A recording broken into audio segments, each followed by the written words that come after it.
Est-ce que vous avez envie de rendre folle de désir une femme? Comme vous le voyez dans cet exemple avec cette femme qui dit « Vraiment, c'est toi qui m'excite beaucoup ». Est-ce que vous avez envie d'avoir ce genre de conversation? Dans cette vidéo, on va voir ensemble 5 choses à dire à une femme avec qui vous avez envie de coucher, pour la rendre folle de désir en réutilisant les mêmes techniques que ce que vous venez de voir avec l'extrait juste avant. Ces techniques proviennent de la méthode du Dirty Talk dont je vais vous parler plusieurs fois dans cette vidéo. Bonjour à tous, je suis Mike, ancien timide et ingénieur informaticien devenu expert en séduction et spécialiste des rencontres en ligne. Avant de commencer, je vous recommande de cliquer sur la cloche pour vous abonner à la chaîne si ce n'est pas déjà fait et de cliquer sur le lien en description pour recevoir gratuitement des méthodes clés en main de séduction que je ne donne pas sur YouTube. Et le tout premier levier pour rendre folle de désir une femme, c'est ce que j'appelle la provocation. Voici un exemple ici avec un exemple commenté où vous voyez les premiers messages que j'envoie à une nana. Donc j'envoie l'opener que je donne dans mes formations, dans la formation de la réplique.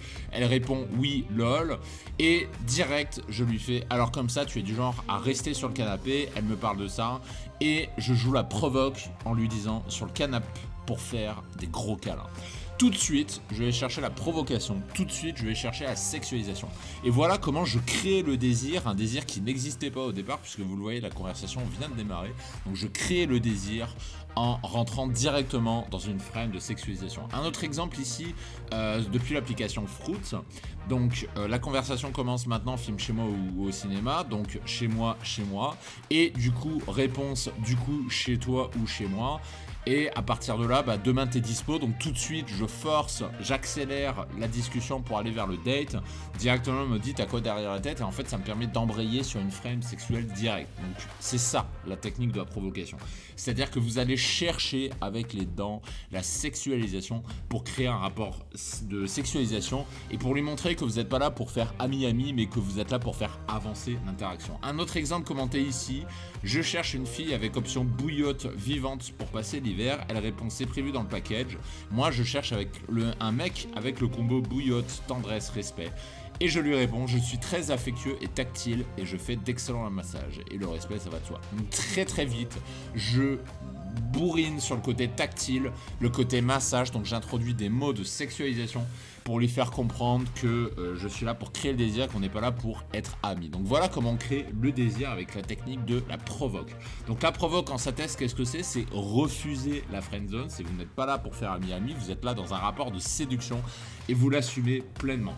Vous êtes là pour utiliser un vocabulaire sexuel et vous osez le faire. Ça, c'est la différence entre les mecs qui n'ont aucun résultat sur Tinder, Happn, toutes les applications de rencontre, et les mecs qui ont des résultats de fou en seulement quelques messages. C'est la différence entre ces deux catégories-là. La provoque, c'est aussi suivre une progression en escalier, c'est-à-dire vous allez crescendo de plus en plus dans la sexualisation pour augmenter progressivement le désir, comme vous venez de le voir avec ces quelques extraits. Et évidemment, la provoque, c'est le faire avec confiance, c'est-à-dire que vous allez peut-être me dire « Ouais, mais Mac, mais ça demande un peu de couilles quand même de faire ça ». Effectivement, je suis d'accord, mais ça passe ou ça casse. C'est ça l'essence de la provoque. Quand vous faites de la provoque, c'est ça passe ou ça casse. Donc il faut juste oser le faire. Mais quand vous osez le faire, croyez-moi, quand ça marche, vous allez être très content de vous. Parce que peut-être que vous appréhendez de le faire, peut-être que vous ne savez pas comment le faire. Pour ça, il suffit de suivre la structure de la méthode complète que j'appelle le Dirty Talk. Et si vous souhaitez aller plus loin et retrouver la méthode, vous avez le lien en description de cette vidéo. Le deuxième levier, c'est celui du storytelling. Vous avez un exemple ici de storytelling que je vais lire avec vous. Crois-moi, tu vas le regretter. Je te soulèverai et te plaquerai contre le mur. Tu sentiras mon désir monter. Alors que tu seras déjà très excité, je t'embrasserai de partout et je commencerai à te caresser fortement jusqu'à ce que tu commences à gémir et à me supplier de te prendre. Mais ça dépendra de mon humeur. Peut-être que je déciderai de ne pas donner suite.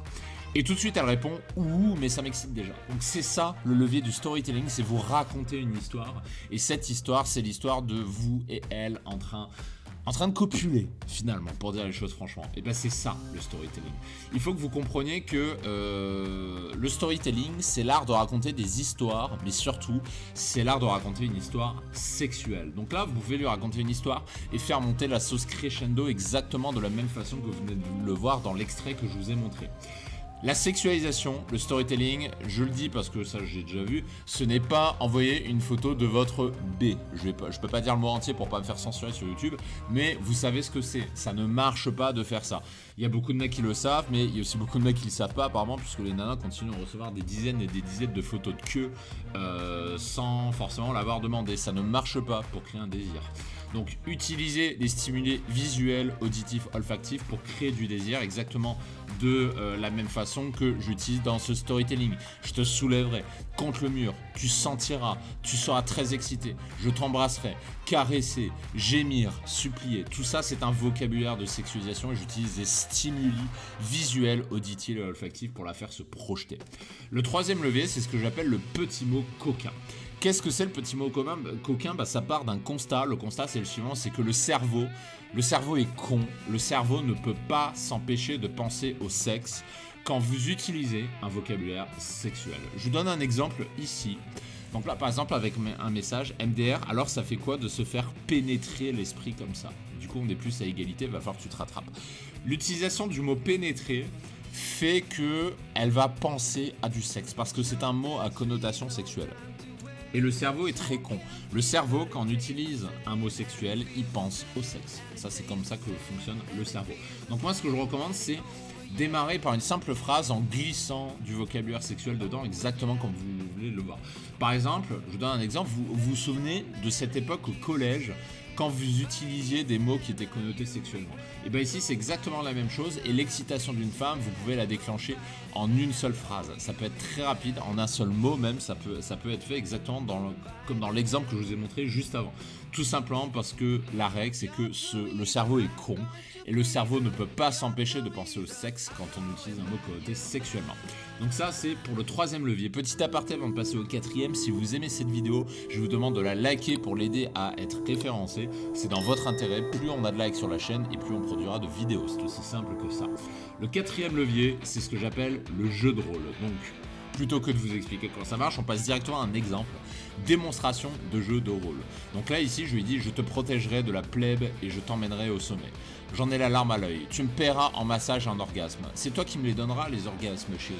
On s'en offrira mutuellement jusqu'à en mourir. Voilà le sexe hardcore. Ça, c'est un jeu de rôle. C'est-à-dire, on dit, ouais, moi je ferai ça, puis tu feras ça, etc., etc. Et une autre démonstration de jeu de rôle, il faut bien, oui, parce qu'après notre nuit de folie, tu auras besoin de reprendre des forces. Ah bon? Je me demande en quoi elle va consister. Monopoly 4 heures, Scrabble et massage. On peut échanger l'horaire du Monopoly avec celle du massage. C'est ça un jeu de rôle. Vous êtes en train de jouer un rôle, elle joue le rôle de la femme qui est en train d'être séduite, et vous jouez le rôle du mec qui fait des préliminaires. C'est ça le jeu de rôle. Et le jeu de rôle, c'est un très très bon levier pour sexualiser facilement et pour créer le désir avec une femme que vous ne connaissez pas encore. Donc levier très utile que vous pouvez utiliser dans chacune de vos conversations. Levier numéro 5, c'est ce que j'appelle l'ouverture physique. Ça, c'est plus pour le rendez-vous, parce que là avant, je vous ai donné beaucoup d'exemples de text game. Ça fonctionne pareil en rendez-vous, mais le levier numéro 5, c'est uniquement pour le rendez-vous. Typiquement, qu'est-ce que ça veut dire? Ça veut dire que c'est interdit de faire ça. Ça, c'est quoi? Si vous voyez avec les cercles rouges, c'est les épaules voûtées, en avant, les bras à l'intérieur, le langage corporel resserré. Tout ça démontre un manque de confiance en soi et tout ça, c'est vraiment à éviter quand vous êtes en rendez-vous avec une femme parce que quand vous faites ça, vous ne créez pas de désir, cette femme ne va rien sentir parce que vous ne projetez pas vos attributs masculins. Alors que si vous avez un langage corporel comme ça, comme ici avec mon acteur fétiche Daniel Craig, désolé, j'adore Daniel Craig, c'est un de mes acteurs préférés, c'est vraiment un modèle du genre en termes de langage corporel si vous trouvez de l'inspiration. Regardez le langage corporel de Daniel Craig qui est beaucoup plus ouvert, beaucoup plus open, vous voyez que c'est pas du tout la même chose. Et ici, vous devinez que Daniel Craig en rencard, avec ce langage corporel, les nanas vont être beaucoup plus séduites, vont ressentir beaucoup plus de désir. Donc voilà, pour le levier numéro 5, ça passe par l'ouverture de votre langage corporel.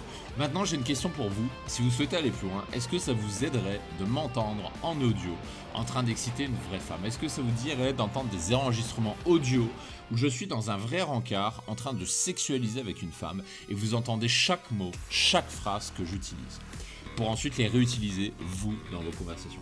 Si c'est quelque chose qui vous tente et c'est quelque chose que vous aurez du mal à trouver ailleurs, et ben vous pouvez vous le procurer en cliquant sur le lien en description. Vous accéderez à la méthode complète qui s'appelle le Dirty Talk et les conversations sont réservées aux membres du Dirty Talk. Donc si vous souhaitez aller plus loin, je vous retrouve de l'autre côté dans la méthode complète et je vous dis à très vite.